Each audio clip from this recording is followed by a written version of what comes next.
안녕하십니까. 1월 24일 MBN 토요와이드 시작합니다. 6.3 지방선거를 한 5개월 정도 앞두고 새해부터 뜨거운 국가적 쟁점으로 떠오른 이슈가 있습니다. 바로 용인 반도체 국가 산단인데요. 관련해서 이상일 용인 특례시장 모시고 이야기 나눠보도록 하겠습니다. 안녕하십니까? 네, 안녕하세요. 반갑습니다. 예.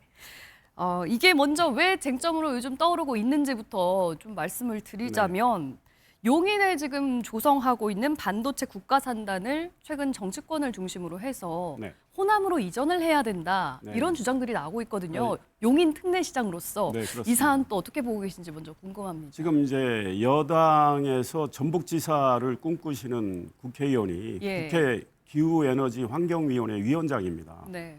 사실 그래서 지금 에너지 공급을 할 책임이 기후에너지부에 있잖아요.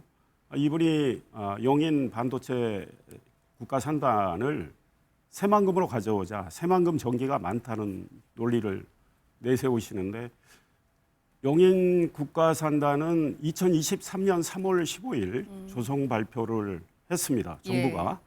그리고 2024년 12월 31일 정부가 계획 승인을 했습니다. 그리고 보상 준비를 해서 지난해 12월 22일 이미 보상이 시작이 됐고요. 한 30% 진행이 됐습니다. 그리고 삼성전자가 지난해 12월 19일 국가산단 부지에 대해서 산업시설 용지를 한국토지주택공사와 사업 시행자죠. 분양 계약을 맺었어요. 그래서 지금 착착착 진행돼 오고 있는 사업입니다. 이제 와서 이걸 흔든다 하면은 대한민국이 경쟁력이 있는 산업이 몇 개 남지 않았어요. 지금 가장 경쟁력 있는 산업이 반도체고 지난해 아마 대한민국 수출의 28%를 반도체가 감당하고 있습니다. 속도를 더 내야 할 판에 지금 이제 발목 잡기 형식으로 말씀을 하셔서 매우 안타깝다. 근데 이 논쟁이 조기에 종식이 돼야 기업 입장에서도 안심하고 사업을 계속 추진할 텐데 대통령께서 기자회견에서 이 문제를 좀 혼란을 정리해 주십사는 제가 이야기를 여러 차례 했는데 대통령 말씀으로 지금 혼란이 종식이 안 되고 있습니다. 대통령 말씀은 이렇게 됐죠.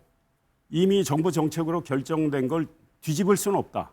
그런데 전력 용수가 걱정이다. 그런데 이미 정부는요. 전력 수급 기본 계획을 작년에 확정을 했어요. 11차 계획. 그다음에 작년 12월에는 국가 수도 기본 계획을 확정을 했습니다.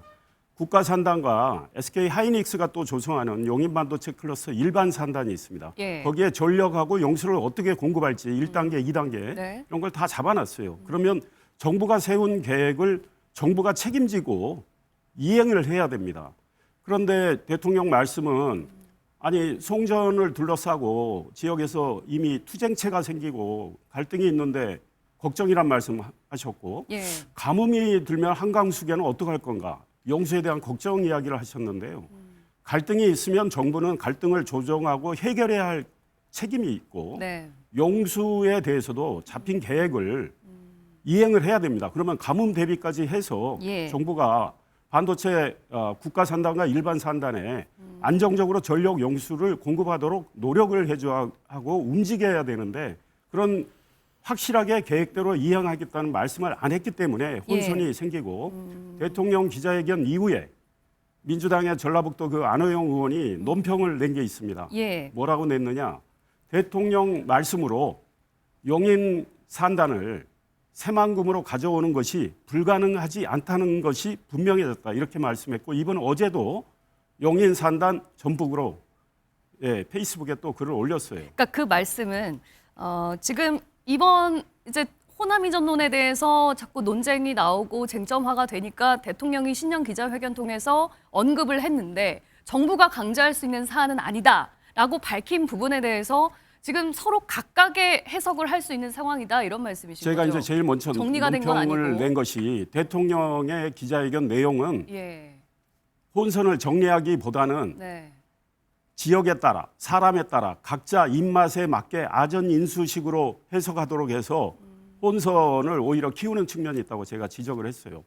그런데 대통령께서 이미 정부가 정책 결정으로 잡은 계획을 뒤집을 수 없다.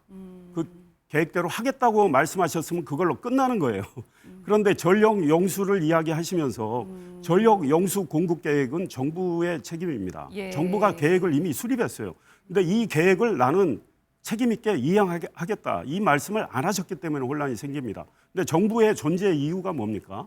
정부가 세운 계획을 그대로 이행을 정부가 하는 노력을 해야죠. 그게 정부의 책임 윤리인데 그 말씀이 없었기 때문에 네. 문제가 되는 거고 국가 산단은 국가가 정하는 입지를 선정한 겁니다. 예. 그다음에 국가 산단과 용인의 SK 하이닉스가 투자하는 용인 반도체 클러스터 일반 산단은 2023년 7월에 정부에 의해서 국가 첨단 전략산업 특화단지로 또 지정이 됩니다. 네. 그러면요, 국가 첨단 전략산업 경쟁력 강화 및 보호에 관한 특별조치법, 또 관련 대통령령인 시행령에 의해서 거기에 31조 찾아오시면 다 나옵니다. 예. 가스, 전력, 집단 에너지, 용수 이거는 정부가 지원한다고 되어 있어요. 예. 그래서 정부가 전력법에 따라서 또 수도법에 따라서 제11차 전력수급 계획을 만들고 또 수도 기본 계획을 만든 겁니다. 그러면 그 계획을 정부가 수립한 계획을 정부가 이행해야지 예. 그거를 책임 있게 이행한다는 말씀을 안 하기 때문에 지금 혼선이 정리가 되지 않고 있다 이 말씀드립니다. 예. 지금 그러니까 용인 반도체를 호남으로 이전을 해야 된다라고 주장하는 쪽에서는 말씀하신 것처럼 전력 문제, 용수 문제 이런 것들이 제기되고 있는데 대통령도 이 부분에 대해서는 좀 문제점이 있다라고 인식을 했고 그 부분이 분명히 선을 그은 것은 네. 또 아닌 것처럼 네. 비춰질 수 있다라는 말씀이신데 그렇다면 용인에서는 이 전력과 용수 공급 문제에 대해서 충분히 좀 대책을 마련하고 있다고 보시나요? 이 이미 문제는 전혀 입지를 바꿀 만큼 문제될 부분은 아니라고 보시는 거예요? 이미 이제 계획에 잡혀 있기 때문에 예. 지금 전력 계획이요. 1단계, 2단계, 3단계가 있어요. 근데 이제 3단계는 먼 이야기이기 때문에 2044년부터 적용하는 거로 해서 예. 그때 가면 이제 그 전에 계획은 수립하겠지만 어떻게 돼 있냐면 삼성전자가 6기를 세우는데 5, 6기 돌리는 이 3단계 계획은 2044년부터 이제 적용이 되는데 당시 전력 계통 그다음에 전력 기술을 보고 종합 고려한다. 예. 그러나 이제 그 전에 1단계는 이제 3.7 기가와트 단계거든요. 그러면 LNG 발전을 국가 산단 안에 합니다. 네. 그리고 이제 전력 개통 보강을 통해서 0.7기가를 보태서 3.7기가인데 2단계는 2.6기가 이 계획은 세워져 있어요. 그래서 북천안에서 용인으로 송전을 하는 계획이 세워져 있습니다. 예, 이거를 책임 있게 이제 정부가 이행을 해줘야 되겠죠. 그러면 삼성전자가 1, 2기 또 3, 4기를 1단계, 2단계를 통해서 생산 라인 4개를 돌릴 수가 있게 되는 거죠. 이 계획을 빨리 실행을 이제 하라는 게 제 이야기고 예. 새만금에서 전력을 많이 생산한다고 하는데 작년 12월 12일 새만금 개발청장이 대통령께 보고를 합니다. 지금 태양광으로 새만금에서 예. 현재 전력을 생산하는 게 0.3기가와트 정도 되어 있습니다. 0.3기가와트면요. 반도체 팹 하나도 못 돌립니다. 그다음에 에너지경제연구원에 따르면 태양광 발전의 평균 이용률은 15.4%입니다. 그러면 용인에 지금 10개의 생산 라인이 건설될 계획인데 이 10개를 돌리려면 전력이 15기가와트가 필요하거든요. 네. 그러면 태양광 발전 이용률을 15.4%를 적용하면 태양광으로는 97.4기가와트 전력을 생산을 해야 돼요. 태양광 97.4기가와트를 전력을 생산하려면 새만금 매립지가 현재 291제곱킬로미터인데 그거에 2.9배가 필요합니다. 그러면 새만금의 3배 되는 땅을 전부 태양광 패널로 깔아야 겨우 용인을 돌릴 수 있는데 그게 가능한 일입니까? 얼마나 시간이 많이 걸리겠습니까? 그리고 제가 이 태양광 패널을 그 정도 까는 걸 전문가들한테 물어봤더니 한 100조 원 든답니다. 이게 가능한 일입니까? 그리고 12월 10일 날 새만금 청장이 0.3기가와트 전력을 2030년까지 5기가와트로 올리겠다고 보고를 하니까 대통령께서 그거 물리적으로 가능합니까? 이렇게 반문을 합니다. 예. 기사에 다 나와 있어요, 언론에. 그러니까 대통령 스스로도 새만금에 대한 전력에 그 믿음이 지금 없는 상황에서 새만금으로 가져간다는 게 예. 제가 말이 안 되고 새만금은 2023년 7월에 2차 전지 특화단지로 지정이 됩니다. 예. 그러면 2차 전지를 제대로 하는 노력을 하는 게 옳다.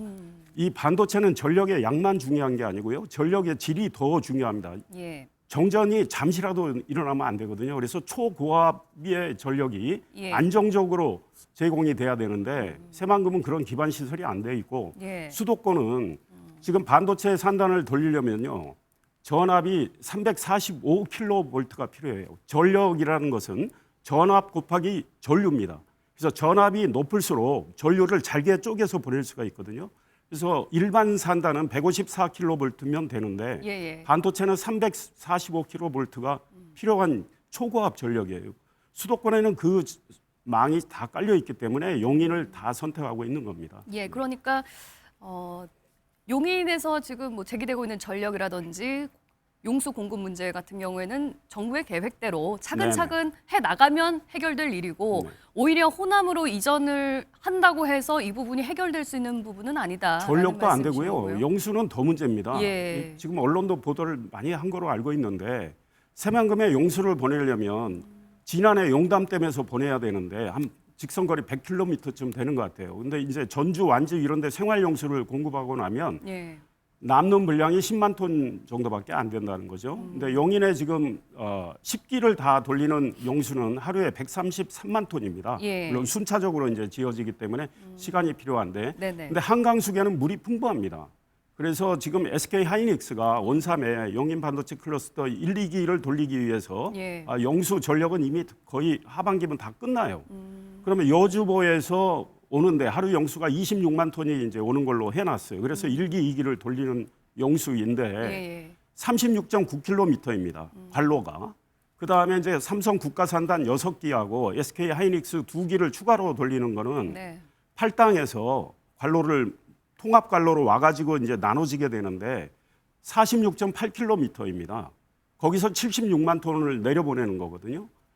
그런데 지금 용담댐은 수량도 적을 뿐 아니라 길이도 길다 이런 지적을 이제 하고 이제 많은 전문가들이 하고 있고 예. 또 지반이 문제입니다. 이 반도체 팹은 조금이라도 진동이 있으면 안 됩니다. 네. 근데 용인은 안반 지반에도 45m 콘크리트 말뚝을 지금 SK 하이닉스 일반 산단에 받고 있어요. 예. 새만금의 연약 지반이에요. 네. 그 말뚝 가지고 안 된다는 거고 자연 침하 문제도 있고 그래서 여러 가지로 문제가 있고 반도체 또 앵커 기업의 공장만 있으면 안 됩니다. 이 작은 뭐 고장이라도 나면 바로 소재 부품 장비 기업들이 달라붙어서 해결을 해야 되기 때문에 경기 남부권에 예. 용인뿐 아니고 평택, 이천, 화성, 안성에 이 소부장들이 다 지금 모여 있거든요. 예. 40년 동안 이게 생태계가 형성된 건데 네네. 생산 라인을 뭐 마치 파전 가르듯이 여기저기 찢어서 보낼 수가 있는 단계가 아니고 새만금은 그런 생태계가 전혀 형성이 안 돼 있고 예. 인재들이 가지도 못하고요. 여러 그러니까 가지 문제가 있습니다. 이 반도체 산업의 특성상 이렇게 한 곳에 좀 모여서 하는 게 훨씬 더 이제 효율적이라는 말씀이신 건데 네. 일각에서는 호남 이전을 주장하는 쪽에서 또 한 가지 드는 이유로는 국가 균형 발전이거든요. 이게 네. 너무 한 곳에 집중적으로 발전시키지 말고 좀 지방 곳곳에 좀 발전을 분산시켜서 할 필요가 있지 않느냐. 이 부분에 대해서는 어떻게 좀 균형 말씀하시겠어요? 발전이라는 것은 해당 기업의 이제 지역에 이렇게 맞는 것들을 해줘야 되겠죠. 예. 그러니까 2023년 3월 15일 국가산단 발표할 때요. 전국에 15군데를 국가산단을 합니다. 네. 그래서 완주에 안호영 의원 지역구 완주에는 수소산업 국가산단 발표가 돼요. 예. 정부 계획 아직 승인 안 났어요. 그러면 안호영 의원은 완주 수소산업 빨리 정부가 계획 승인 해달라고 외치셔야 되는데 그 이야기는 안 하시더라고요. 당시 15군데 발표 난 것 중에 네. 용인 국가산단만 계획 승인을 받았습니다. 2024년 12월 31일. 다른 14곳은 승인이 안 났어요. 근데 예. 이거는 14곳의 지역에 맞는 산단을 조성하겠다는 거 아닙니까? 그것도 나라가 입지 선정을 해서 그러면 이것도 빨리빨리 진행을 해서 예. 일이 진척되도록 하는 것이 균형 성장에 걸맞는 거겠죠. 그리고 산업을 억지로 떼서 이전하는 게 균형 발전 아니잖아요. 해당 지역에 맞는 네. 산업을 창출하고 새로운 생태계를 만드는 게 균형 발전이죠. 제가 보기에 새만금은 이미 특화단지로 2차 전지 지정이 됐습니다. 그러면 2차 전지를 잘하도록 정부가 도와줘야 되고 예. 지금 같은 경우에 AI 시대이기 때문에 데이터 센터 같은 거를 새만금에 조성하는 게 좋지 않겠느냐 이런 주장도 많습니다. 그래서 예. 이런 걸 고려를 해서 정부가 신규 투자를 일으키는 게 맞지 용인에서 잘 되고 있는 걸 이걸 가져다가 옮기는 게 균형 발전은 아니잖아요. 왜냐하면 국가 경쟁력을 상실하면요. 반도체 부분 국가 경쟁력을 상실하면 대한민국 전체의 경쟁력이 지금 어렵게 되고 네. 지역에도 모든 지역에도 나쁜 영향을 주는 예. 거 아니겠습니까? 이제 뭐 용인시 입장에서 보면 이미 이 국가산단 다 지정이 돼가지고 뭐 보상 단계까지 이루어지고 있다고 네. 하고 여러 인프라 사업들도 지금 구축을 하고 계실 텐데 이게 막 이전이 된다면 이런 사업들도 다 무산이 될 수 있는 그런 우려도 나올 수 있는 거죠. 우리 시민들은 정말 어이없어하고 황당해하고요. 제가 보기에 아, 삼성전자하고 SK 하이닉스는 말을 못할 뿐이지 정말 끙끙 앓고 있을 거라고 생각합니다. 그나마 다행히 예. 삼성전자의 경우 2024년 12월 31일 계획 승인을 받았고, 그러니까 현 정부 아니고 전 정부 때 받은 거죠. 예. 그리고 지난해에 보상 준비를 해서 보상 공고 감정 평가에서 지난해 12월 22일부터 이제 보상 들어가서 현재 30% 말씀드렸고, 그다음 삼성이 산업시설 용지 분양 계약을 맺었다는 것은 네. 삼성은 다른 데 투자하지 않고 용인 국가산단에 투자하겠다는 뜻을 분명히 한 거죠. 그러면 이것이 속도가 나도록 전력과 용수 공급 책임은 정부가 있으니 이거는 이거대로 빨리빨리 정부가 계획 잡은 대로 이행을 하는 것이 정부의 존재 이유고 정부의 책임 윤리라는 생각입니다. 예. 그런데요, 이 반도체 부분 같은 경우에는 뭐 지역 현안으로만 보기는 어렵고 사실 국가 전체의 국가 반도체 안보 이런 쪽으로 좀 생각해 볼 수 있는 건데 일각에선 지역 이기주의 아니냐, 너무 지역적으로만 입장을 생각하는 건 아니냐 이런 지적도 나오고 있는 데 대해서는 어떻게 보세요? 동의하기 어려운 것이 지역 이기주의는 지금 어디서 하고 있습니까? 이 문제를 어디서 제기해서 논란이 생긴 겁니까? 반도체 산업이 들어가기 어려운 지역에서 그것도 안정적인 전력을 생산하지도 않은 지역에서 이야기를 먼저 해가지고 지금 흔드는 거 아니겠습니까? 왜 그러면은 이 얘기가 지금 그 시점에 흔드는 나왔다고 분이 보세요? 누굽니까? 제일 먼저 흔드는 분이. 예. 거기 전라북도 지사 꿈꾸는 여당 국회의원 아닙니까? 본인의 정치적 야망을 위해서 국가의 미래가 걸린 이 산업을 흔든다는 게 말이 되는 겁니까? 대만의 지금 TSMC, 우리나라는 예. 삼성이나 SK는 메모리 분야에 강하고 대만은 TSMC 비메모리에 아주 강하잖아요. 네. 삼성이 비메모리를 하지만 삼성이 2위지만 대만한테 한참 떨어져 있죠. TSMC. TSMC의 경우에 대만 사람들은 어떻게 부르느냐? 호국신산이라고 부릅니다. 예. 나라를 지켜주는 신 같은 존재, 산업 존재. 이렇게 부르고 있습니다. 왜 대만이 지금 우리 국민소득 추월했잖아요. TSMC 덕분에. 네. 그러니까 우리가 지금 잘하고 있는 이 반도체를 더 속도를 내서 글로벌 경쟁이 치열한 이 세계 반도체 세계에서 예. 초격차를 유지하면서 우리가 더욱더 앞서갈 수 있도록 노력을 해줘야 되는데 지금 와서 지금 흔들고 뭐 발목 잡게 하면 나라 전체가 멍이 들고 반도체 산업이 멍이 들겠죠. 어느 정도 정치적인 목적이 좀 있는 것 같다. 지금 당연히 정치적 목적에서 그분 어제도 뭐 피켓 들고 뭐 이렇게 길거리 서 있는 사진도 페북에 올리셨던데. 예. 근데 지금 국민들이 이 문제는 냉철하게 좀 보시면 좋겠다. 반도체가 대한민국 경제에 차지하는 위상, 네. 그리고 앞으로 글로벌 경쟁이 치열할 때 우리는 어떻게 대응해야 될까? 이런 걸 연구를 해줘야 되고 차제에 예. 제가 한 말씀 더 드리면 클러스터 아무리 잘 만들면 뭐합니까? 좋은 첨단 기술을 개발을 해서 그 기술이 적용되는 칩을 계속 만들어야 돼요. 네. 그런데 우리는 지금 주 52시간제 기술 연구 개발도 묶어놓고 있습니다. 중국은 996 시스템, 오전 9시부터 오후 9시까지 6일 일하자. 예. 더 나아가선 007, 0시부터 0시까지 24시간 7일 일하자 이러고 있습니다. 기술 자립, 반도체 기술 자립하자 이러고 있어요. 엔비디아 칩 수입 안 한다 이렇게 하고 있습니다. 대만은 그 앞서가는 TSMC가 주 70시간 이상 일한다는 거 아닙니까? 예. 우리는 지금 52시간제 이렇게 묶어놓고 어떻게 지금 우리가 연구 개발해서 앞서갈 수 있겠습니까? 그래서 이제 반도체 분야에 국회에서 좀 대해서는 주 52시간 연구 근로제를 개발 좀 예외해야 된다. 반도체뿐 아니고요. 첨단 기술 개발과 관련해서는 기술 개발 관련해서는 주 52시간 족쇄를 풀어야 된다. 그런데 국회에서 입법권을 가진 여당에서 네. 표 생각하는 거 아니겠습니까? 냉정히 말하면 강성노조 눈치 보고 이거 안 풀고 있잖아요. 근데 반도체 지원 일각에서는요. 특별법에 이게 안 담겨 있습니다. 그게 무슨 특별법입니까? 노동자들의 안전이나 뭐 건강 문제를 고려해서 이 부분도 좀 고민을 해봐야 되는 건 아니냐라는 우리가 얘기 경쟁력을 상실하면 노동자들 일터 다 상실하게 되는 거 아니겠습니까?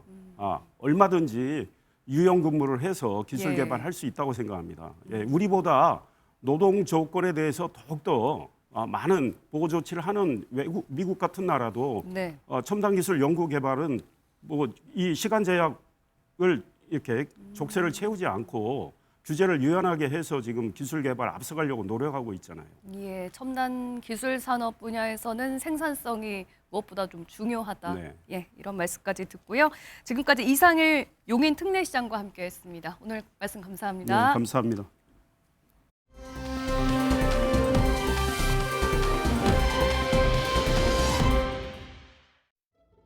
성과에 매몰된 외눈박이로 살아오면서 저와 함께했던 소중한 동료들에게 상처를 드린 점을 제대로 보지 못했습니다. 진심으로 사과드립니다. 이해운 후보자 비망록입니다. 철저한 진위 확인이 필요하다고 생각을 합니다. 이건 제가 작성한 것이 아닙니다. 누군가가 작성한 사람이 제3자가 본인의 짐작과 여러 가지 소문을 버무린 것으로 보입니다. 자, 장남의 대학 입학과 관련해서 이른바 아빠 찬스를 통해 사회기여자 전형으로 입학한 것 아니냐 하는 의혹이 제기되었고, 사회기여자 전형 중에 국위선양자라고 하는 게 있죠. 집안에 누가 이렇게 국위선양했습니까? 어제 그래서 저희가 학교 측에 확인한 누가 국위선양을 했냐니까요. 것은 누구를 예를 들어서 장남이 연세대학교에 입학하게 되었습니까? 그걸 묻잖아요. 자, 양가의 할아버지 할머니 또는 부모님 중에 누가 국위선양했습니까?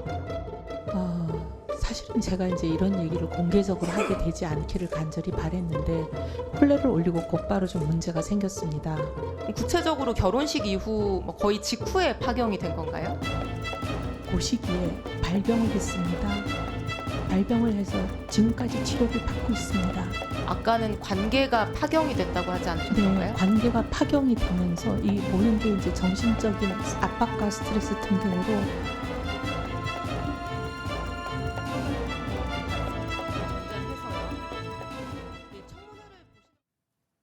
이어서 정치권 소식 박창환 장한대 특임교수, 양태정 더불어민주당 법률위 부위원장, 장성호 국민의힘 미디어특위 부위원장, 최수영 시사평론가와 짚어보도록 하겠습니다. 어서 오십시오. 네, 안녕하세요. 네.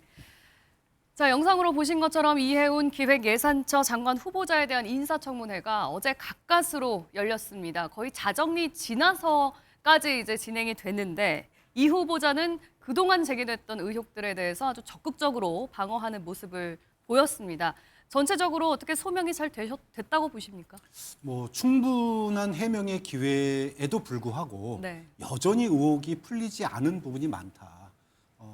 이해운 후보자가 뭐 가정사까지 꺼내 들고 또 눈물까지 흘리면서 설명을 했지만 예. 그 설명을 다 듣고도 사실은 청약이라든지 장남의 입학 문제는 여전히 그 얘기 다 들어도 여전히 석연치 않은 물음이 여전히 남아 있어요. 깔끔하게 해소되지 못했다. 네. 뭐 그런 측면에서 보면 마지막 기회도 놓친 거 아닌가라는 좀 안타까운 마음이 좀 드는 그런 청문회였던 것 같습니다. 예. 말끔히 해소되지 못했다. 어떻게 보셨습니까? 뭐 국민들 보는 눈은 다 똑같지 않겠습니까? 오랜만에 청문회다운 청문회를 봤다. 여당과 야당이 정파적 어떤 위치에 머무르지 않고 똑같은 검증의 송곳을 들이대지 않았습니까? 그렇기 때문에 그것을 봤을 때 과연 후보자가 이거에 대해서 소상히 전부 다 밝혔는가? 그것은 참담한 허탈감 그리고 여러 가지 그런 것들을 느꼈고 저는 네. 납득하기 어려운 해명, 궤변 그리고 자기 합리화 이런 것을 한마디로 얘기하면 이제 변명의 네. 의 연속이었다고 생각이 들고 이번 이 청문회가 공정과 법치의 시험대가 될 수밖에 없는 것이고 특히 국민의 3대 영린을 건드렸다고 하는 것은 뭐냐면 부동산, 병역, 대학 입시 아니겠습니까? 이 세 가지가 동시에 다 들어가 있는 후보자이기 때문에 네. 상당히 이재명 대통령의 임명권 임명 순간이 어떻게 될 것인지 그것은 상당히 이제 국민적 관심인데 국민들 여론은 지금 현재까지는 낙마에 초점이 맞춰지고 있지 않나 그렇게 생각이 듭니다. 예. 말씀하신 것처럼 여야를 막론하고 이해운 후보자에 대한 질의가 쏟아졌습니다. 어제 장면 준비된 영상 먼저 보시고 계속 이어가 보도록 하겠습니다. 후보자님, 야! 이렇게 말하시면 안 되는 거 아닙니까? 이렇게 말하시면 안 되는 거죠. 사과하신다고 하시는데 그 당사자 일반 국민들이 어떻게 생각했습니까? 부정청해가지고 당첨돼가지고 몇십억 받았다 그러면 우리 대한민국의 청년 신혼부부들이 어떻게 하겠습니까? 필요하면 이 아파트 내가 포기하겠다. 이 정도는 각오를 가지셔야 그런 용의가 있으신 거예요? 예? 아 대답을 하세요. 거기 끄떡끄떡 하시면 누가 압니까? 속기록에 남겨야지. 네, 내가 뭐예요? 계속 있다고요. 이해운 후보자 책에서 갑질 근절이 후보자가 정치를 하는 이유라고 하신 적 있죠.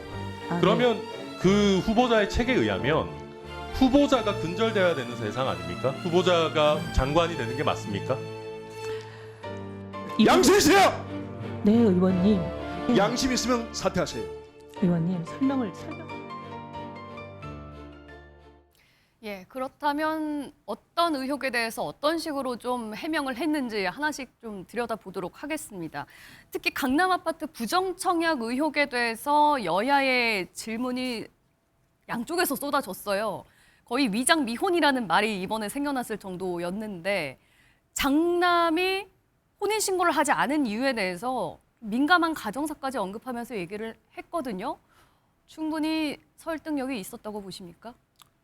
사실 이해운 후보자는 이제 지금 정부 여당, 정부 측에서 이제 지명한 인사라서 예. 사실 민주당이 원래대로라면 좀 디펜스 해주는 게 맞는데 네. 다른 부분은 모르겠지만 이 아파트 부정청약 의혹에 대해서는 저는 굉장히 문제가 있다고 봅니다. 일단은 뭐 혼인 결혼식을 올렸는데 뭐 그 직후에 관계가 다시 뭐 너무 파탄이 났는데 또 아파트 청약이 당첨이 된 이후에는 다시 좋아졌다라는 거는 이건 사실 말장난이죠. 이거는 뭐 아무리 뭐 지금 정부 측에서 지명한 인사라고 하더라도 이 부분에 대해서는 사실 이 부분을 제대로 짚고 넘어가지 않으면 이거에 네. 대해서는 저는 국민적인 반감이 굉장할 거로 생각을 하고요. 무엇보다 이 부정청약 물론 이제 조사 중이고 결과가 곧 나오겠지만 저는 만약 이 본인 결과가 나오기 전에 이 정도 상황이 됐으면 사실 본인이 아파트를 처분해서 그로 얻은 차익 같은 거는 뭐 기부를 한다든가 본인이 아파트를 포기하겠다는 그런 의사를 밝혀야지 최소한 국민들이 납득하실 해명이 된다고 생각을 합니다. 예.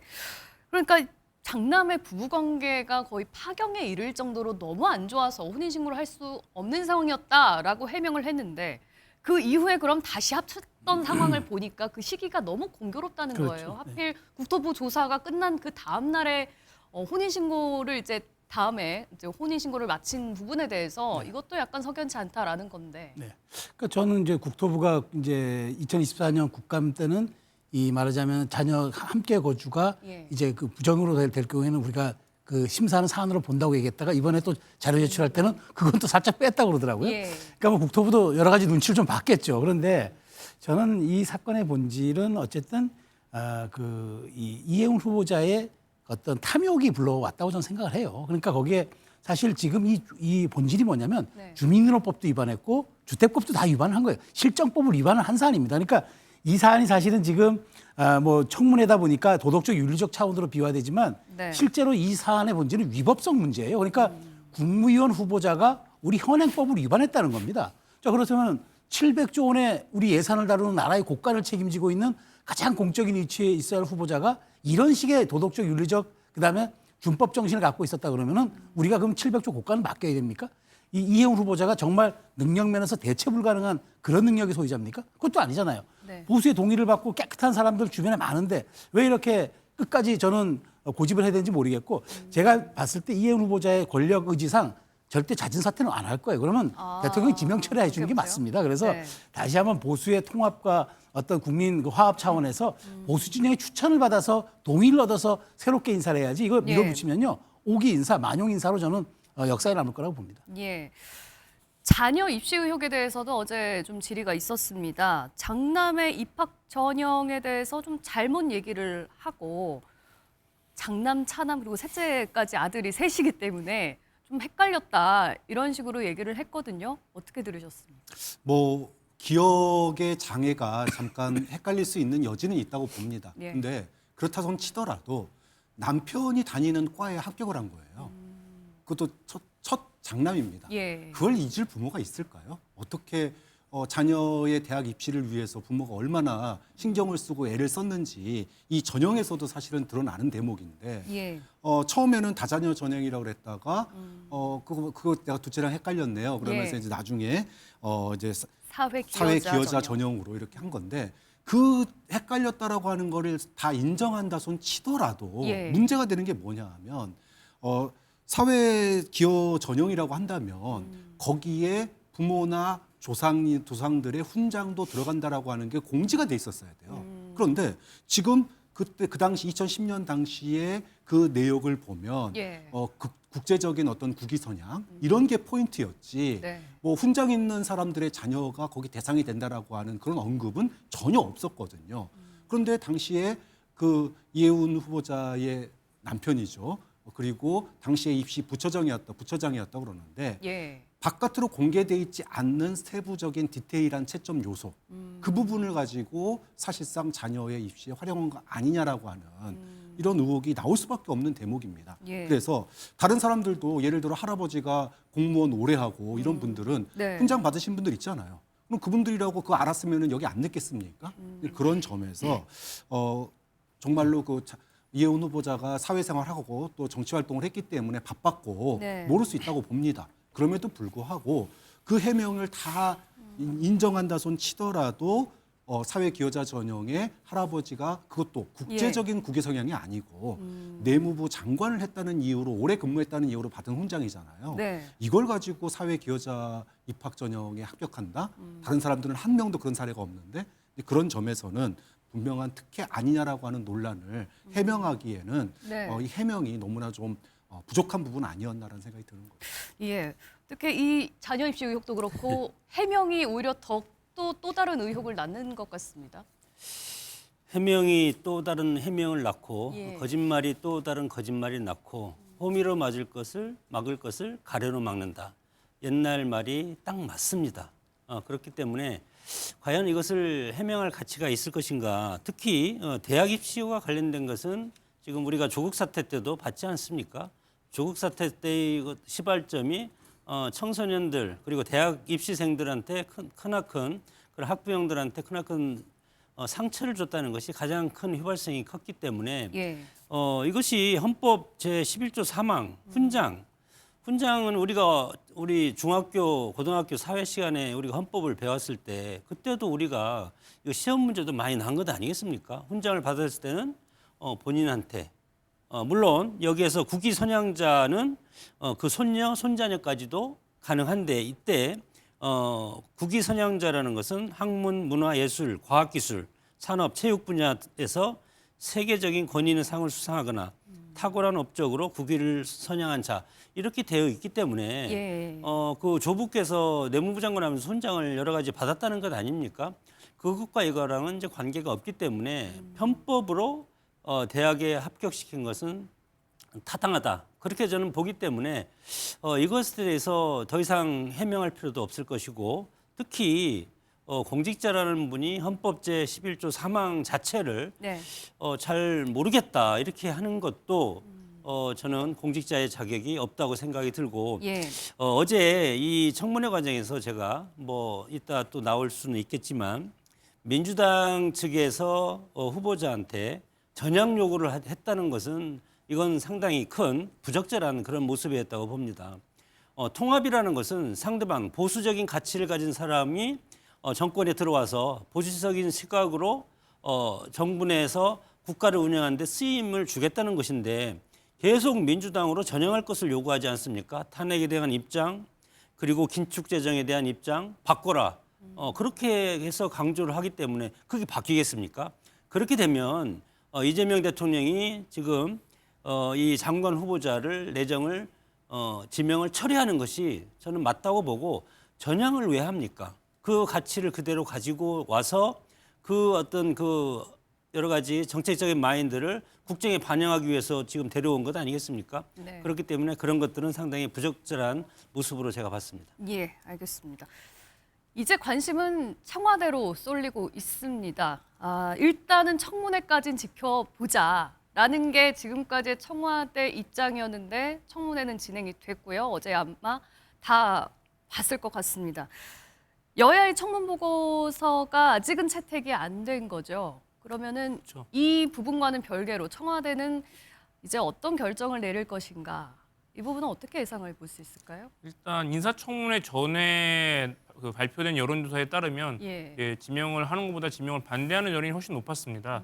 어쨌든 인사청문회를 통해서 뭐 어느 정도 의혹이 해소된 부분은 있는 건 사실이고, 예. 근데 하지만 의혹 해소가 좀 부족한 부분도 있거든요. 뭐 일단 앞서 말씀드렸던 이제 아파트 청약 문제라든가, 또 이제 본인이 비망록은 본인이 작성하지 않았다고 하고 있는데 또 공개는 하지 말아달라는 식으로 조금 이제 말을 얼버무리는 것 같은 전 느낌을 받았거든요. 그러니까 예. 아마 이제 추가적으로 이 후보자가 더 해명할 수, 소명할 수 있는 기회는 주어지는데 그런 걸 좀 더 청와대는 지켜볼 걸로 보이고요. 그리고 이제 인사청문회를 이후에 여론조사 결과가 저는 굉장히 의미가 있을 거라고 봅니다. 만약 네. 그런 여론조사 결과에서 어쨌든 지명을 하는 것이 낫다, 지명에 동의한다는 여론이 좀 더 올라간다고 하면 청와대가 지명하는데 조금 힘을 받을 거라 생각이 되고요. 예. 다만 반대 여론이 뭐 전과 같이 계속 높은 상황이라면 굳이 저는 뭐 청와대가 국민 여론과 국민 민심에 반하는 지명을 하지는 않을 거라고 생각합니다. 여론조사 결과에 따라서 청와대의 결정도 달라질 민심을 것이다. 경청한다는 의미로 보시면 될 것 같습니다. 아까 이제 최수영 평론가께서는 자진 사퇴할 가능성은 거의 네. 없을 거라고 네. 보셨는데 그렇다면 이제 청와대에서 지명을 철회해야 네. 된다. 강행하면 어떻게 될까요? 강행하면 5기 인사로 기록되겠죠. 그다음에 이제 이 부분은 대통령의 협치라든가 통합에 대한 진정성보다는 정략적 의도를 갖고 이렇게 흠결 많은 인사도 우리가 필요하다면 갖다 쓴다. 근데 이재명 대통령의 실용 기조와는 완전히 배치되는 거거든요. 제가 아까 말씀드린 대로 이게 정말 이해운 후보자 아니면 안 되는 대체 불가한 그런 영역입니까? 저 오히려 윤희수 구형 같은 전문가도 많아요. 예. 보수가 자랑하고 보수의 도덕성과 윤리성을 갖춘 분들 하면 되는데, 근데 저는 중요하게 아마 지금 이재명 대통령도 기자회견 때 그랬잖아요. 문제가 있는 인사인 건 맞는 것 같다라고 얘기를 했죠. 그렇다면 저는 이제 주말에 오늘 내일의 여론과 예. 26일 날 여야가 이제 이 부분을 가지고 청문 채택을 하잖아요. 저는 예. 이 부분은 민주당도 그 적격 의견을 안 낼 것 같아요. 왜냐하면 민주당에서마저 부적격 저는 의견을 제가 낼 보기에 것 이 같다. 부분을 가지고 민주당이 적격을 낸다 그러면 예. 앞으로 올 수 있는 모든 허들들을 다 없애는 거예요. 앞으로 그 인사청문 할 때마다 이보다 더한 분들이 와도 다 이제 적격을 내야 되는 거예요. 예. 그러면은 자, 여기서 딜레마가 있는 거죠. 국회가 여야 합의로 만일 부적격 판정을 내렸다. 지명철의 명분이 되겠죠. 국회의 의사를 존중하겠다라고 대통령이 퇴로를 열 저는 명분이 된다고 보기 때문에 네. 사실상 공은 저는 민주당 손에 있다고 봐요. 아. 민주당이 청문 채택에 대해서 26일 날 어떤 합의서를 써주냐, 적격이냐 부적격이냐. 여야 합의로 부적격이라는데 의회주의자를 자청하는 이재명 대통령이 국회를 그렇게 무시하는 또 인사를 강행할 수 있을까요? 그런 점에서 저는 주말 여론과 예. 월요일 날 청문 채택 여부가 아마 마지막 그 변수가 될 거라고 봅니다. 오히려 민주당 손에 달렸다라는 말씀이세요. 민주당이 이렇게 강하게 질타를 하고 질의를 한 만큼 지금 분위기상으로는 충분히 보고서를 부적격으로 의견을 낼 수도 있는데 그러면 오히려 이제 대통령이 결정하는데 조금 더 도움이 되지 않겠느냐라는 거거든요. 근데 뭐 민주당 내부에서도 의견이 좀 갈릴 것 같습니다. 예.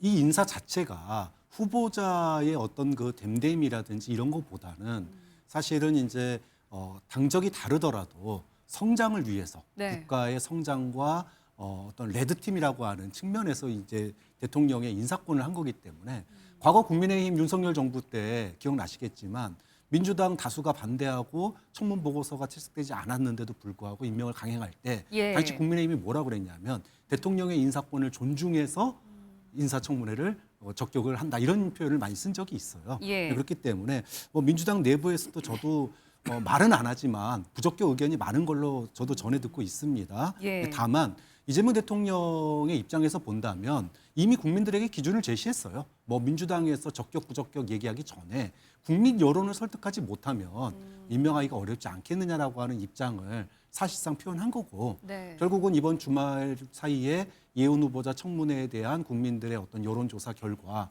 부정적인 여론이 극적으로 반전을 일으키지 않는 이상은 결국은 임명하기 좀 어렵지 않겠느냐 네. 이렇게 보는 시각이 대부분인 것 같습니다. 국민의힘 입장에서 보면은 저는 개인적으로는 만약 임명이 된다면 물론 지금 국민의힘이 강력하게 물론 배신자 프레임도 있습니다. 당한테 무슨 영입 제의가 왔으면 당 지도부에 상의를 하고 그리고 당협위원장, 저도 당협위원장이지만 저는 그렇게 하겠습니다. 이런 제의가 왔는데 당협위원장 먼저 내려놓고 당 지도부의 결정에 따르겠다. 근데 그런 것을 다 무시했지 않았습니까? 그렇기 때문에 이미 국민의힘은 올 수가 없고 배신자 프레임이 갇혀 있기 때문에 국민의힘 사퇴를 요구할 수밖에 없는 네. 그리고 현실적으로 이 사안에 대해서는 사퇴할 수밖에 없지 않습니까?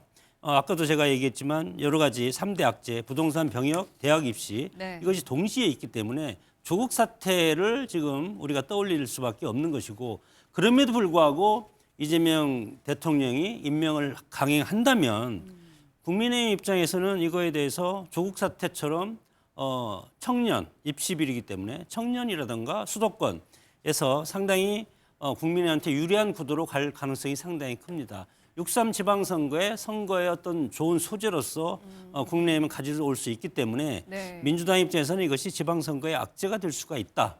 그렇기 때문에 대통령도 마찬가지로 선거가 중요하지 않겠습니까? 지금 네. 모든 것은 포인트가 6.3 지방선거에 있기 때문에 대통령도 여기에 대해서 지명 철회나 자진 사퇴를 요구할 가능성이 크지 않을까 생각이 듭니다. 예. 이 부분, 이 분위기에서 임명을 강행한다면 지방선거에까지 영향을 미칠 수도 있을 것 같다라는 말씀이셨습니다. 과연 청와대가 어떤 결정을 내릴지 좀 지켜보기로 하고요. 다음 얘기 넘어가 보도록 하겠습니다. 쌍특검을 요구하면서 단식에 들어갔던 장동혁 국민의힘 대표가 8일 만에 단식을 중단했죠. 하지만 남아있는 과제도 만만치가 않습니다. 관련 영상 보시고 얘기 나눠보도록 하겠습니다. 좀 보수가 커질 수 있도록 힘을 좀 모아주십시오. 어떤 사람이 당의 의원들이나 당원들한테 또 국민들한테 다 전달되고 있습니다. 대한민국인 사람 치고 대표님의 결기를 믿지 못하고 또 그런 사람이 어디 있겠습니까? 그건 절대 조심하세요. 국민들께서는 대표님의 진정성을 인정할 것입니다. 코로나를 위해서 단식을 그만두겠다 이렇게 약속을 해주셨으면 합니다.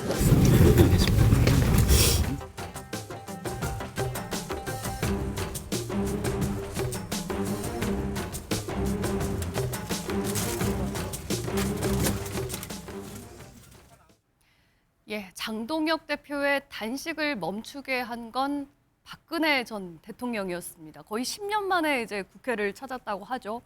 단식을 좀 그만했으면 좋겠다라고 했더니 장동혁 대표가 바로 알겠습니다 하면서 이제 바로 중단을 한 모습이었는데 이번 단식이 남긴 건 뭐라고 보십니까? 지금 아까 이제 이준석 대표가 누가 대표님의 진정성을 의심하겠습니까? 라고 이제 적극 옹호하는 발언을 해줬는데 방문을 해서 예. 근데 사실은 이 단식 시작할 때부터 이 장동혁 대표의 단식에 진정성 논란이 있었어요. 하필 단식의 시점이 한동훈 전 대표에 대한 제명, 네. 의결하기 직전 상황, 이 상황에서 단식을 시작을 했기 때문에 이거 내부의 반발을 갖다가 좀 누르기 위해서 네. 국면을 바꾸기 위해서 단식하는 거 아니냐 이런 논란 속에서 단식이 시작됐거든요.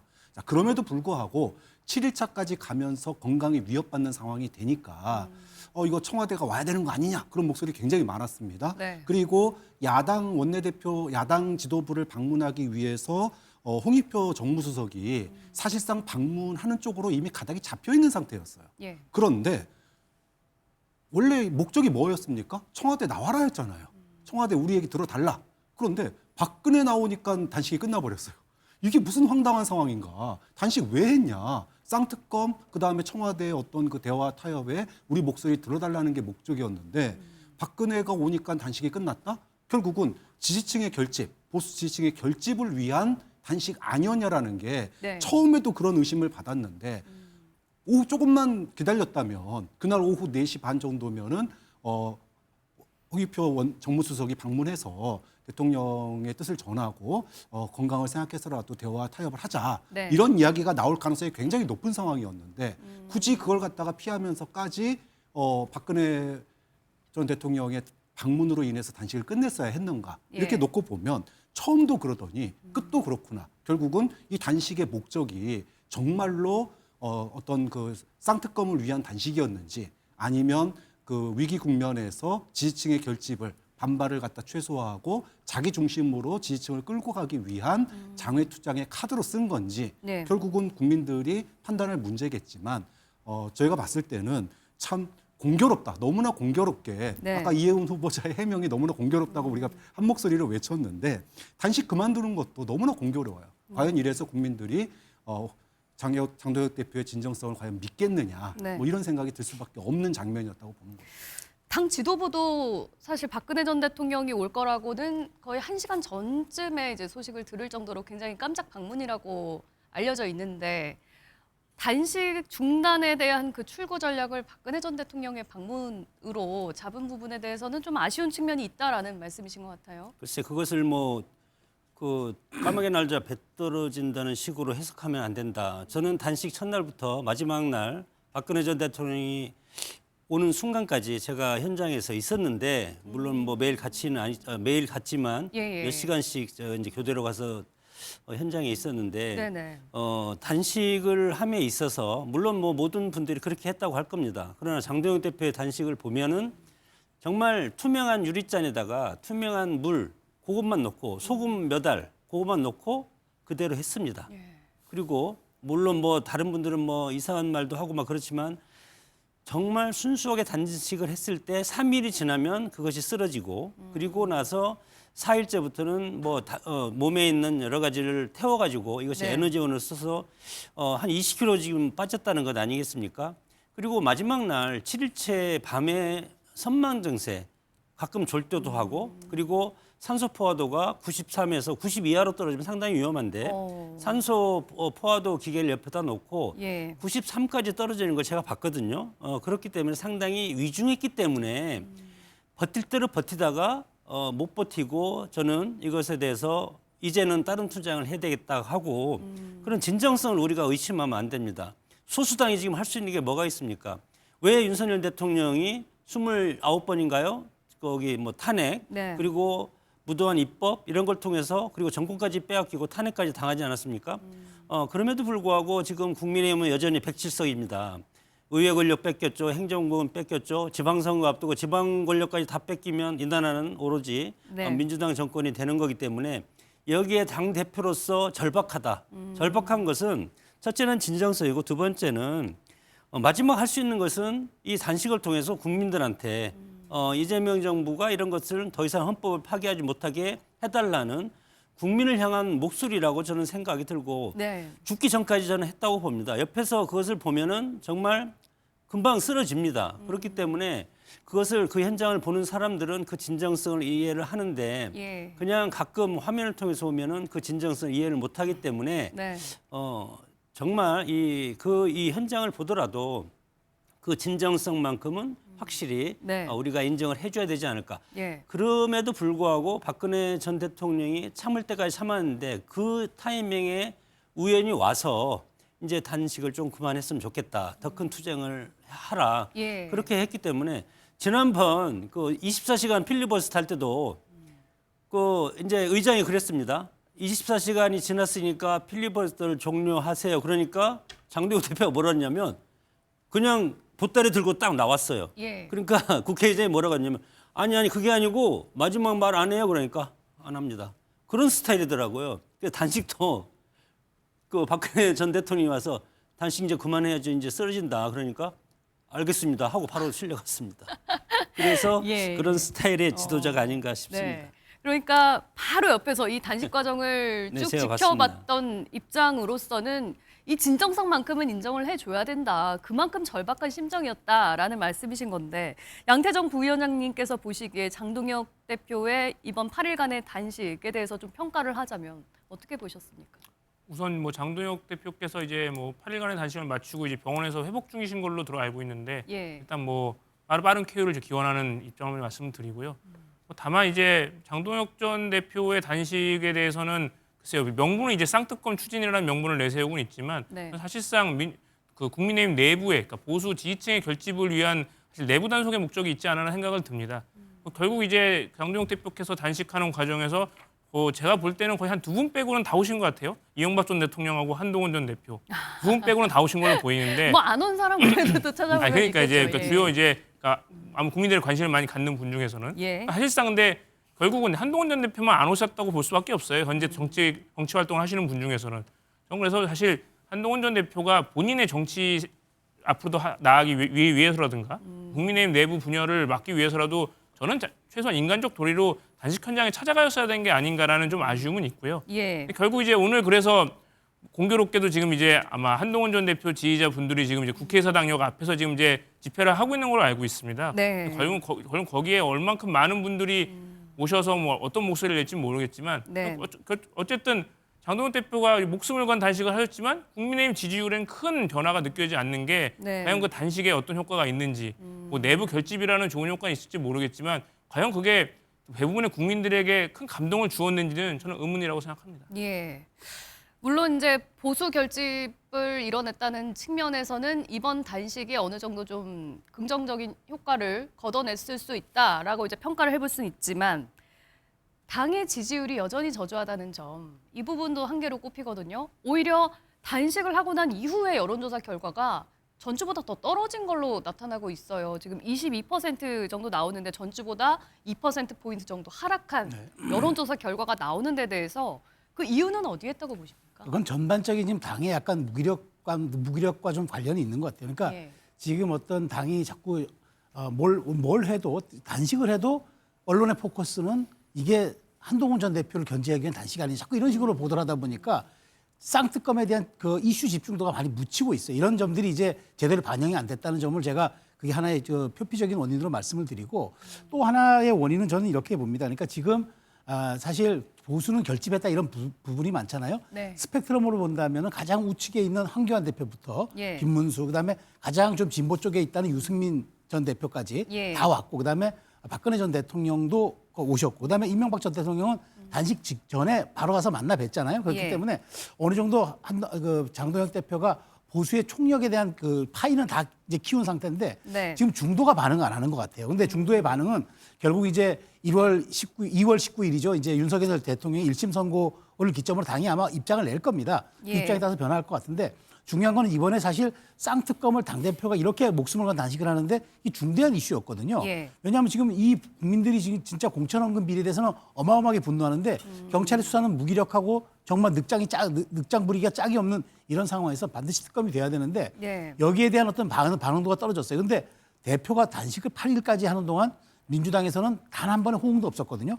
정치는 사람이 하는 겁니다. 정치는 제도가 하는 것처럼 보이지만 사람이 하는 겁니다. 근데 이렇게 비정한 정치를 보였다는 점에 대해서 그리고 무언가 쌍특검에 대해서는 아주 민주당이 여기에 대해서 아주 미온적으로 대처했다는 점에 대해서 저는 중도가 시간이 가면은 이 부분은 국민의힘 쪽으로 저는 반응할 거라고 봅니다. 그래서 지금 여론조사 지표를 보면은 이른바 그 중도 유보층이라고 하는 한 지수가 한 30% 나오기 때문에 예. 그분들에 대한 어떤 그 나중에 이동성이 저는 어쨌든 나중에 올 것이다. 근데 지금은 아마 보수 결집의 시간으로 보는 게 맞는 것 같습니다. 예. 그러니까 장동혁 대표가 사실은 단식을 하면서 내세웠던 쌍특검 이 문제가 오히려 한동훈 전 대표의 징계 문제에 묻혀서 그게 빛을 발하지 못했다라는 말씀이신 건데 단식은 중단을 했지만 또 남아있는 과제가 있죠. 바로 한동훈 전 대표의 제명 여부입니다. 관련해서 준비된 영상 보시고 이 얘기도 나눠보도록 하겠습니다. 장동혁 대표께서 이제 가시면서 했던 말을 하나 좀 드리고 싶은 게 부패한 권력을 향한 국민의 단식은 들불처럼 타오를 것이다 이랬지 않습니까? 이렇게 되기 위해서는 우리 당의 안에 있는 분열이 정리가 돼야 됩니다. 한동훈 전 대표에 대한 이런 부당한 징계가 제명이 철회가 돼야죠. 그게 전제 조건이죠. 왜 우리 안에서 벌써 지금 반이 갈라져 있지 않습니까? 건강을 회복하는 동시에 바로 오자마자 이 부분을 하기에는 정말로 단식을 한 이유가 그 한동훈 전 대표의 제명건이 후폭풍이 커지는 순간에 단식한 것이 정말 그런 정치적 의도였나 하는 그런 또 이야기가 나올 수밖에 없기 때문에 정치를 좀 알면 어떻게든 이 단자에 가서 뭐 달걀을 받든 어떻게 하든 간에 좀 손잡아주고 이런 게 필요하거든요. 근데 끝내 안 갔잖아요. 홍익표하고 똑같은 거예요. 따라서 이게 중도 쪽에 좀 동정적인 여론이 많이 반한동훈 쪽 돌았었어요. 그건 제가 체감도 느껴요. 지도부가 일단 재심 기간까지는 이 징계 여부를 결정하지 않겠다라고 얘기를 했고 그 기간이 이제 어제였습니다. 그런데 한동훈 전 대표는 그 재심 기간에 결국에 재심 신청을 하지 않았고요. 이제 공은 장동혁 대표에게로 넘어가게 된 상황이거든요. 어떻게 예상하십니까? 뭐 장동혁 대표가 사실은 재심 기간을 기다려 준 것도 본인으로서는 공을 갖다가 한동훈 전 대표에게 떠넘겼던 측면이 있는 거고요. 근데 그때 가만히 있었던 게 아니잖아요. 본인은 단식을 했잖아요. 네. 결국은 공만 떠넘긴 거지 이미 결심은 그때 서 있었다고 봐요. 많은 사람들이 사실은 단식 들어가기 전에 이미 제명 그 최고위 의총 끝나면 바로 제명할 거다 이렇게 봤었는데 예. 의외로 이제 재심 기간 기다리겠다고 그랬어요. 그런데 단식을 해버린 겁니다. 결국은 이 제명 논란을 갖다가 외부의 투쟁 카드를 통해서 정면 돌파하겠다는 의지였던 거고 결국은 단식이 8일 만에 끝났지만 그 8일 동안에 여론이 바뀐 게 하나도 없어요. 네. 당 내에 여전히 한동훈 전 대표 제명하면 안 된다는 목소리 똑같고요. 네. 또 강하게 이럴수록 우리가 더 단결하기 위해서는 건립도를 제거하고 가야 된다는 목소리 똑같습니다. 그런 측면에서 본다면 바뀐 게 아무것도 없다. 네. 결국은 장동혁 대표로서는 공 넘겼는데 안 받았어? 그러면 내가 단식까지 하는데도 당신 안 나타났지? 그럼 나는 이제 명분 충분히 쌌어. 아마도 내일 모레 월요일이면 예. 저는 뭐 징계 수순으로 들어가지 않을까 뭐 이렇게 예상을 합니다. 근데 지금 들리는 얘기로는 장 대표가 아직 건강을 좀 회복 중이어서 26일 최고위는 참석하기가 좀 어려울 수도 있다라고 하던데 네. 장 대표가 없이도 의결할 가능성이 있나요? 뭐 그럴 징계 수밖에 여부에 없지 않습니까? 정당이라는 것이 당 대표가 필요하지만 최고위원회에서 어떤 사유가 있을 때는 예. 그 다른 분이 회의를 진행할 수가 있는 겁니다. 그것이 이제 정당의 어떤 시스템이고 절차적 민주주의 아니겠습니까? 그렇기 때문에 이거에 대해서 지금 뭐 국회 앞에서 지금 친한계 한동훈을 지지하는 그 팬덤층에서 시위도 하고 있지 않습니까? 그렇기 때문에 당은 지금 일사불란하게 지방선거 승리를 위해서 가야 됩니다. 예. 여기에서 지방선거, 지방 권력까지 막지 못하면 보수 야당이 네. 설 기회가 없고 직무유기하는 거라고 생각이 듭니다. 그렇기 때문에 정당은 지금 뭐 여러 가지 시스템에서 돌아갈 수밖에 없는 것이고 예. 이것을 하시라도 늦출 필요가 없습니다. 왜냐하면 지금 이제 2월부터 예비후보 등록이 시작되지 않습니까? 네. 그렇기 때문에 이런 어떤 외부적인 여러 가지 정치 일정을 통해서 당내 어떤 내부적인 갈등을 해소하는 측면이 상당히 중요하다고 생각이 들고 예. 저는 뭐 정당이라는 것은 물론 당 대표와 최고위와 지도부가 있지만 당원이 주인 아니겠습니까? 그리고 당원들은 다른 말로 하면 정치적 뜻을 같이 하는 동지, 네. 동지적인 개념으로 뭉쳐있는 것이 올바른 정당의 모습이라고 생각이 들고 한동훈 전 대표도 마찬가지로 3번의 기회가 있었다고 봅니다. 사과를 해야 되는데 사과를 안 했고 공개 사과를 하지 않았습니까? 지난 10일. 그것은 뭐 그것이 공개 사과라고 볼 수가 있겠습니까? 그 사과보다는 오히려 이것에 대해서 여러 가지 징계가 잘못됐다는 그것이 훨씬 더 강한 뭐 그런 뉘앙스로 들렸고 두 번째는 재심에 응하지 않지 않았습니까? 절차적 어떤 시스템에 따르면 재심에 저는 응했어야 생각하고 세 번째는 장동혁 대표가 민주당을 향해서 쌍특검 방지, 공천헌금이나 통일기호 이 쌍특검을 해달라는 그런 당 대표로서의 그 단식을 했을 때 예. 단식 현장이라든가 아니면 동조 단식이라도 저는 했어야 된다고 생각이 듭니다. 어떤 이미지라든가 어떤 그 여러 가지 취지로만 예. 어떤 전직 당 대표로서의 역할을 주장하는 것이 아니고 당원 동지라는 것은 험지에서 그리고 낮은 자세로 네. 밑바닥에서 같이 뛰는 것이 중요한 정치 지도자 아니겠습니까? 그렇기 때문에 이 세 가지 어떤 좋은 타이밍을 저는 놓쳤다고 생각이 들고 예. 그런 차원에서 보면은 장동혁 대표가 퇴원 여부와 관계없이 네. 최고위에서 이거에 대해서 결단할 가능성이 상당히 크지 않을까 예. 그렇게 생각이 듭니다. 그 결단이라 하면 제명을 결정할 수도 있다고 보시나요? 뭐 저는 뭐 지금 제명을 지금 윤리위에서 했기 때문에 최고위에서 이것을 결정하면 되는 것 아니겠습니까? 그리고 재심에 대해서 의견 제시가 전혀 없었기 때문에 예. 그러면 최고위에서 윤리위에서 이것을 올라왔는데 재심에서 한동훈 전 대표가 이거에 대해서 의견을 개진을 안 했다. 그러면 이것에 대해서 재심 의견도 없이 바로 올라왔으면 예. 우리가 법원에서 1심에서 피고인 의견이 없으면 2심 그대로 끝나지 않습니까? 그렇기 때문에 최고위에서 이것의 재심에 대해서 제명에 대해서 이것을 징계 수위를 낮출 그런 명분이 저는 전혀 없다고 생각이 듭니다. 제명 결정이 나오면 이제 어떻게 되는 겁니까?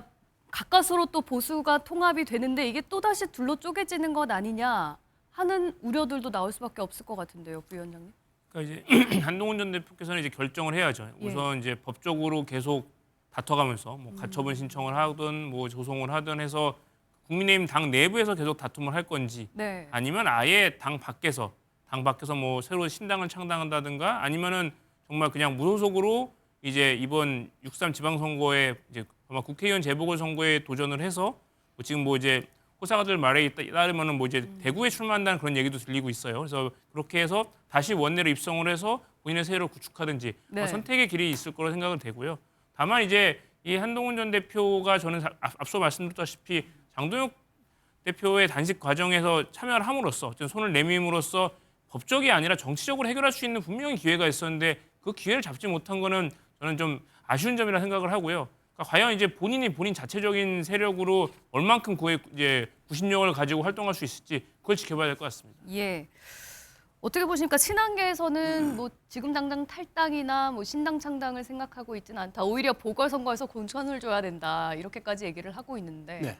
어떻게 흘러갈 거라고 보세요? 그러니까 그 한동훈 전 대표의 선택지가 점점 없어지는 겁니다. 그러니까 지금 마지막 그때 사실 남은 정치적 공간이 단식장에 찾아서 투샷된 거를 연출하는 거였습니다. 거기서 아무 말을 안 해도 두 분이 같이 있는 것만으로도 많은 지지자들에게 정말 희망을 주었을 것이고 또 하나는 이제 한 전 대표를 반대하는 사람들조차 예. 설령 제명이 된다 나중에 된다 치더라도 일종의 한동훈의 어떤 헌신과 희생이라는 서사를 좀 만들 수가 있었는데 그것을 기회를 다 이제 그 차버린 상황에서 사실상 이제 한 전 대표가 할 수 있는 건 없어요. 예. 그 탈당 안 될 겁니다. 왜냐하면 이 전국 단위 선거를 앞에 두고 당이 분화한다고요. 여기에 친한동 인사들이 대부분 비례대표 의원들이 많은데 그런 선택을 감행할 가능성도 없고 또 과거에 바른미래당의 또 그런 또 그 후과도 그 전적도 있기 때문에 아마 예. 하지 않을 거로 보이고요. 한동훈 전 대표가 고민할 거는 그럴 겁니다.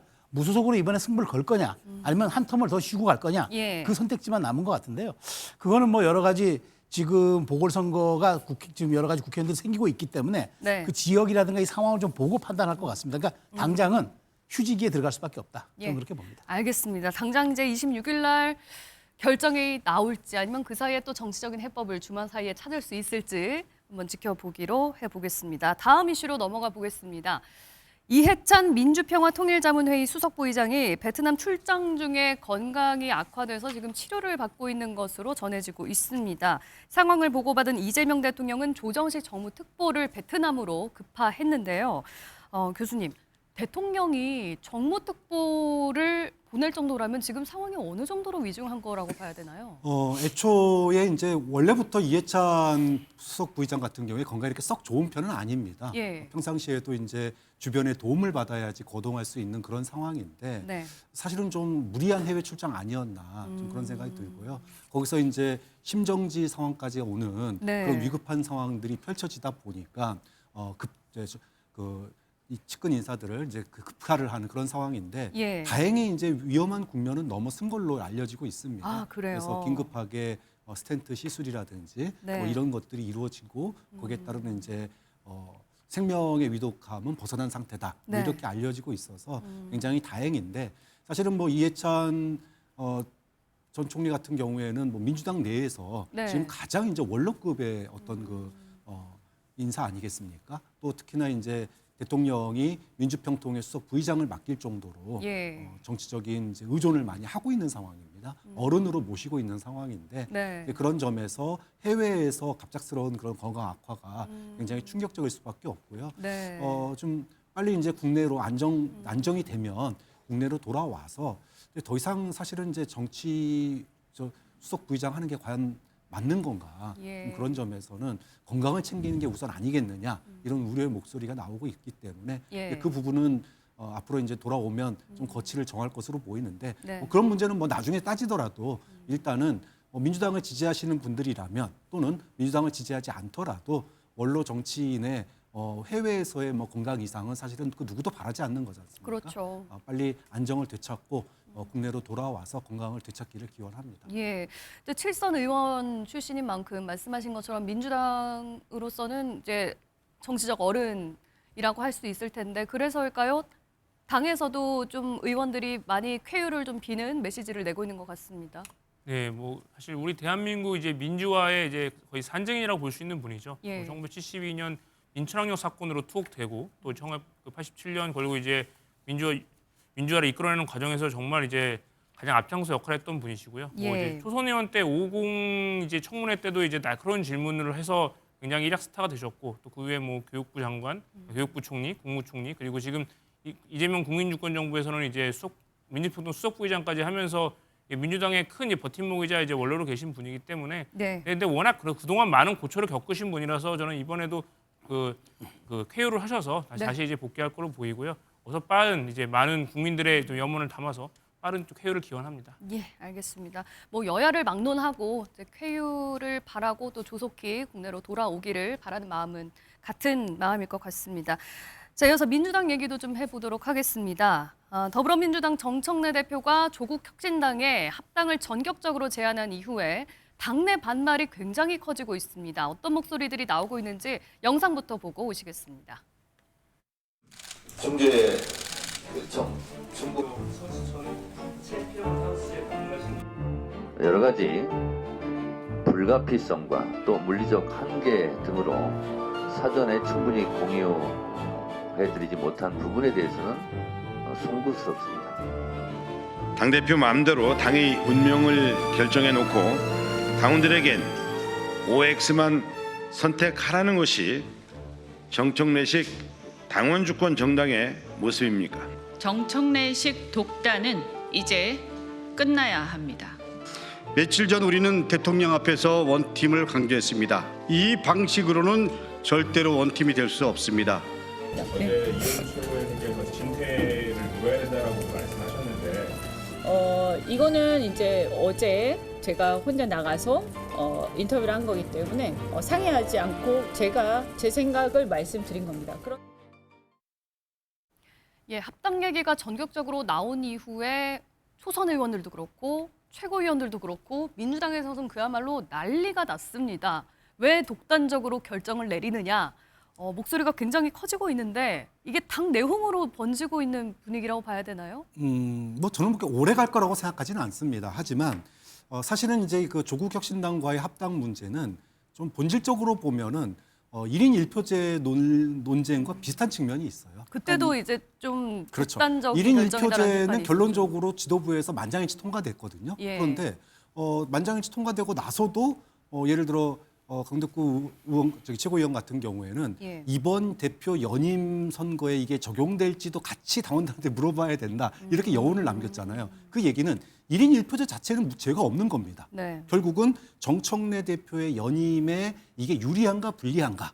즉 정청래 대표의 연임을 찬성하냐 반대하냐. 이걸 가지고 지금 감정 싸움을 하는 거거든요. 네. 그런데 조국 혁신당과의 합당도 마찬가지입니다. 민주당 지지층 내에서 결국은 이게 시간 문제였다라고 하는 건 누구나 다 알고 있어요. 지방선거 끝나고 대선 전에 결국은 범여권이 합당 하나로 힘을 합쳐야 된다. 예. 여기에 반대할 지지층은 아무도 없습니다. 다만 그게 왜 하필 지금이냐. 네. 이거 혹시 정청래 대표 연임 카드로 쓰이는 거 아니냐. 이 부분이거든요. 예. 그런데 저는 지금 반대하시는 분들이 어떻게 지도부 논의도 안 거치고 발표를 하냐. 이거는 일리 있는 주장이라고 봐요. 하지만 그럼에도 불구하고 지방선거 압승을 위한 결단이었는데 이 부분까지 폄훼하는 거는 예. 너무 나아간 주장이다라고 하는 반대 여론도 만만치 않습니다. 그렇기 때문에 지금은 당장 논란이 되게 커 보이지만 예. 이게 1인 1표처럼 결국은 흐지부지 되는 그런 상황으로 갈 수밖에 없다. 어차피 선거가 목전에 다가오면 네. 이 논의를 더 길게 할 여지는 없거든요. 아마도 빨리 결정이 되든지 통합을 하든지 네. 아니면 지방선거 이후에 전당대회 때 당원에게 합당을 묻는 네. 그런 표결을 거치든지 두 개 중에 하나로 결론이 빠른 시간 내에 날 것으로 봅니다. 예, 최수영 평론가님. 네. 이번 과정에서 독단적인 결정이었느냐라는 이제 논란이 일자 정청래 대표가 혼자 생각한 것이 아니다라고 하면서 그렇다면 청와대랑 사전 교감이 있었던 건가? 이런 얘기로 좀 던지기도 했거든요. 그런데 당에서도 그렇고 청와대에서도 그렇고 뒤늦게 다 아니다라면서 이제 또 반박하는 그런 모습이 연출됐는데 어떻게 보셨습니까? 아니 이거 정말 상의 안 했다? 레임덕이죠. 이재명 대통령이 취임 7개월 만에 레임덕 온 겁니다. 개입하면 그것도 문제가 그걸 개입한 문제가 되니까 이제 뒤늦게 수습에 나선 거죠. 이게 네. 잘못하면 이게 정치에 개입한 걸로 비춰질 수 있으니까 그러니까 수습을 한 건데 네. 정청래 대표가 독단적으로 민주당이 배출한 후보가 대통령이 현직에 있는데 지금 다른 당하고 통합한다? 근데 그 통합을 하는 대상이 더 사실은 더 진보적인 그 성격을 띠고 있는 정당이다? 근데 이거를 상의 안 했다? 저는 이거는 뭐 상상할 수 없는 일이고 상의를 했겠죠. 근데 지금 친명 쪽에서 극도로 분개하고 있는 건 왜 타이밍을 그 다음날로 잡았냐는 거지. 대통령 기자회견 다음날 코스피 5천 찍은 날. 아니 도대체 뭔가 대통령이 이슈 주목도를 가져갈 만하면 당대표가 자꾸 찬물을 끼얹으니까 그렇게 산 거고 그다음에 이 부분 뭐 조국 대표 얘기를 빌리면은 뭐 사실 결혼을 하는 게 아니라 썸을 타는 거였다고 얘기하는데 결혼을 전제로 한 썸이 깨지면요. 더 회복 불가능한 단계로 갑니다. 그렇기 때문에 저는 이제 합당이 될 수밖에 없는 거라 보는데 다만 과정에서 이렇게 미숙한 처리, 그다음에 대통령을 무시하는 행태, 그다음에 정청래 대표가 자기만을 좀 더 생각하는 이런 이기적인 모습 이런 것들이 지금 친명 쪽에 대단히 큰 분노를 사고 있는 거라고 저는 봅니다. 예, 왜 하필 그날이었냐? 대통령 기자회견 있고 코스피 5천 찍은 뭐 이제 그 시기에 대통령 주목도가 막 높아지는 상황에서 당 대표가 찬물을 끼얹은 건 아니냐? 그런데 또 들리는 얘기로는 그럴 만한 이유가 있었다면서요? 사실 이게 그 지방선거 전체 이제 타임라인을 보면요.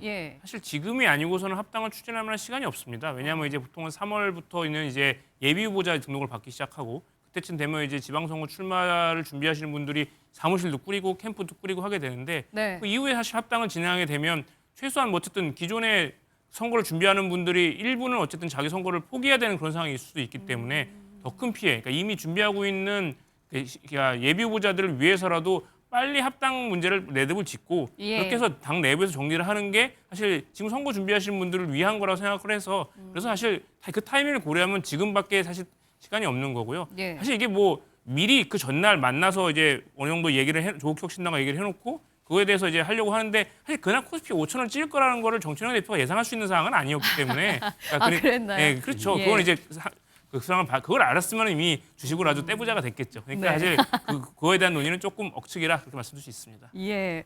그러면은 지금 얘기가 나오는 건 정청래 대표가 왜 하필 전격 제안을 그 시기에 했느냐, 어떤 목적이었을까 이 부분도 얘기가 많은데. 뭐 저는 연인 목적은 아니었다고 보고요. 정치적인 여러 가지 미래 어떤 구도를 놓고 지금 호남의 쟁탈전이 부담이 되고 두 번째는 수도권에 영향이 끼칠 수도 있다. 조국 신당에 나오면 그럼에도 불구하고 만약에 양당이 합당하면 과거에 3당 합당으로 1990년에 한 3당 야합이라고 했지 않습니까?